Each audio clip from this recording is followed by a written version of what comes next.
भ्रष्टाचार के मुद्दे को लेकर मायावती के बदले तेवर, दे दिया बड़ा बयान। मध्य प्रदेश में कमीशन के आरोप पर भड़की मायावती, कांग्रेस और बीजेपी को लिया निशाने पर। मायावती ने किया बड़ा ऐलान, मध्य प्रदेश, राजस्थान और छत्तीसगढ़ में उतारेंगी उम्मीदवार। कांग्रेस हो या फिर बीजेपी, नहीं होगा किसी से गठबंधन, अकेले चुनावी मैदान में उतरेगी बीएसपी।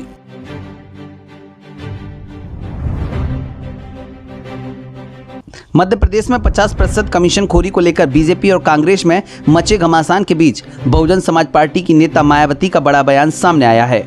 बसपा सुप्रीमो ने कहा कि बीजेपी हो या कांग्रेस, इस तरह के मुद्दे उठाकर महंगाई, गरीबी, अत्याचार और बेरोजगारी जैसे मुद्दों से लोगों का ध्यान हटाना चाहती है। मायावती ने कहा कि भ्रष्टाचार सिर्फ मध्य प्रदेश में ही नहीं बल्कि कांग्रेस शासित राजस्थान और छत्तीसगढ़ जैसे राज्यों में भी है। इसके साथ ही उन्होंने ऐलान किया कि जल्द ही उनकी पार्टी यहां अपने उम्मीदवारों के नाम का भी ऐलान कर देगी।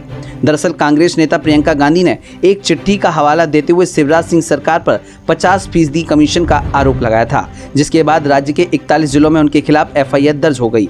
इस मुद्दे को लेकर कांग्रेस और बीजेपी दोनों पार्टियां आमने सामने आ गईं, जिस पर निशाना साधते हुए मायावती ने कहा कि मध्य प्रदेश सरकार में 50% कमीशनखोरी के आरोप को लेकर कांग्रेस व भाजपा के बीच जारी आरोप प्रत्यारोप, मुकदमों आदि की राजनीति में कमर तोड़ महंगाई, गरीबी, बेरोजगारी, शोषण, अत्याचार आदि जनहित से जुड़े ज्वलंत मुद्दों का चुनाव से इस समय पीछे छूट जाना कितना उचित है और ऐसा क्यों हो रहा है। बसपा सुप्रीमो ने आगे कहा कि भाजपा शासित मध्य प्रदेश ही नहीं बल्कि कांग्रेस के राजस्थान व छत्तीसगढ़ में भी भ्रष्टाचार अहम मुद्दा, किंतु इनकी जनविरोधी नीतियां व विकास के हवाई दावों के कारण सर्व समाज के गरीबों, बेरोजगारों, किसानों, महिला, असुरक्षा आदि का त्रस्त जीवन इन तीनों राज्यों में असली चुनावी मुद्दे हैं। उन्होंने कहा कि बीएसपी इन तीनों राज्यों में भाजपा व कांग्रेस सरकारों के खिलाफ जनहित व जनकल्याण के खास मुद्दों को लेकर अकेले अपने बूते पर विधानसभा का यह चुनाव लड़ रही है, जिसके लिए उम्मीदवारों के नाम भी स्थानीय स्तर पर घोषित किए जा रहे हैं।